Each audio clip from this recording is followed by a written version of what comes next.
принципно изобщо не вярвам. Той асансьор. Всеки път имам странно чувство, че ще пропадне и ще умре. Да, всеки път като скоча. Не знам да чуете, обаче ще почва с цигърка да се клати.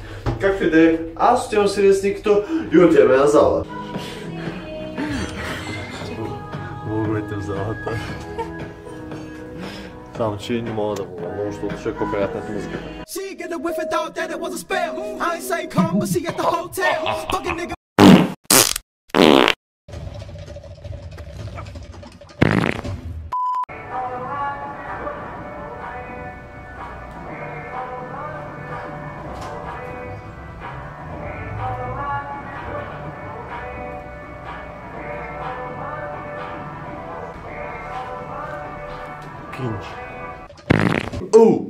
Ей!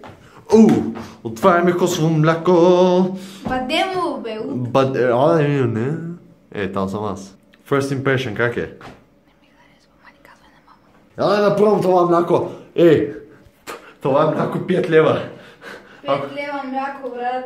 Ако не ми направи пениса по-голям, не стоя. What the fuck?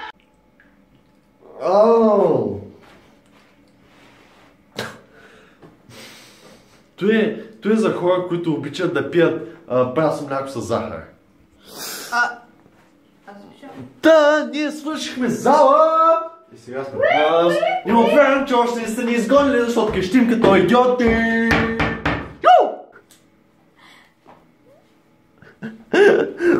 Day 2. Adventure time! Come on, grab your friends. We'll go to very distant lands. We'll take the dog and then the human. The fun will never end. It's adventure time. Приключение. Питате се къде отиваме ли? Ние също! Като цяло не знаем точно къде отиваме, просто решихме да се разходим някъде.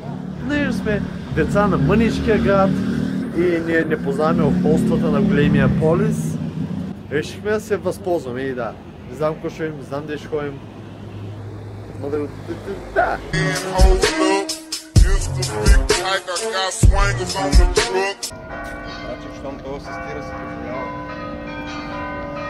Така се човекът ми е чини, защото са непохватени и спускам вилиците и лъжиците. Да, пред катедралата сме. Много е впечатляваща, просто е голяма църква. Но има златни куполи, което ме интересува. Някой ден ще купя хеликоптер и ще ги задигна, дами и господа. Ако в близките 10 години куполите на катедралата изчезнат, да знаете, че съм аз, моля ви се да не го имате в предвид, защото някой ден наистина някой ще вземе па да ги открадне и хората ще обвинят мене. И ще е много лошо и пак ще държа ръката на микрофона и не се е чул нищо. Познавам се. Не офервам колко е детайлно лицето му, не че много се вижда от тук, обаче човек, спе яко. Никой да така, че вече очите му светят. Не знам дали. Това са някакви истории за духове, в които аз не вярвам, но ще видим, ще се върнем и ще проверим. Ами ние като цяло се прибираме, върнахме се с метрото, ние с автобус, защото ти не се занимаваш и да ходим чак до там, метрото беше точно нас. Мале колко много се чува, докато всички тия коли минават. Сега еш ходна зала. Day 3. Здравейте, днеска сме неделя, не знам каква дата, време е за кетч. Като цяло сме тук седнали като обитаци на земята, но е хубаво така разхождащо в Софийски парк. Хората много се разхождат. Парк. Хората много се разхождат, тичат, разхождат с кучетата или децата, или играят на нещо и ние трябваше да си вземем да си играем с нещо, но не го направим, защото сме непредвидливи. Ще справим снимка. Чули, Николай? Значи сутринта е след няколко дена, идея си нямам колко. Искам просто да ви разкажа няколко неща, защото честно не знам как вървят клиповете. Не знам кое следва да обработвам, и колко време ще стане, всичко е една голяма бъркотия. Както и да е. Няколко бързи и доста тъпички истории. Бях ви казал, че съм на плуване миналия път. Даже ви показах нещата, които взех от Декатлона. Не бях на плуване тогава, защото не ме пуснаха до басейна. Защо не ме пуснаха до басейна? Защото нямах джапанки. Но как можеше аз да знам, че джапанките са задължителни? Ами явно е трябвало да отидат до вратата на басейна и да го прочита там. Не!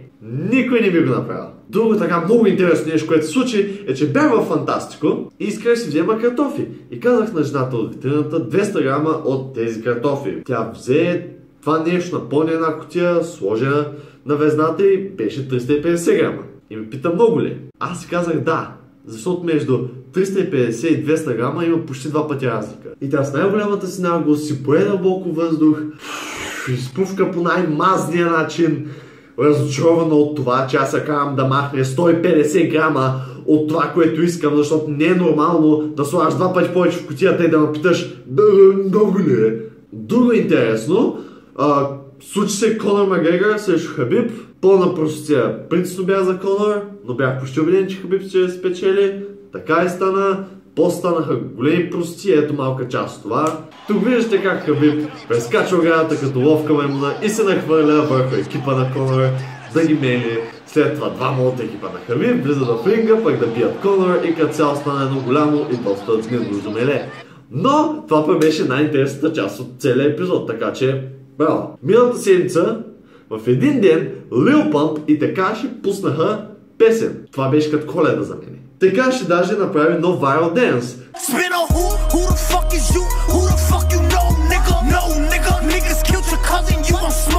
Така че скоро очаквайте нов епизод на Fortnite танци в истинския живот, където със сигурност ще бъде включен танцът на Tekaashi, защото Fortnite ще го включат. Да, мисля, че е това. Сега отивам на плуване. Отново да се надявам, че този път ще ме пуснат и ще ви разкажа как е минал. 2000 years later. Нике? Да. Вече са тихите часове. Мале, много причаш на някакъв шмандяна, човек! Път те причаш на животно. Вече настъпиха тихите часове в училището. Директ просто трябва да викаме представим, защото е след 1 часа и преди 4. Така че аз съм тихчък и ще ви кажа как ми на плуването, ами и плувахме. Добре, надявам се всички първи. What the fuck?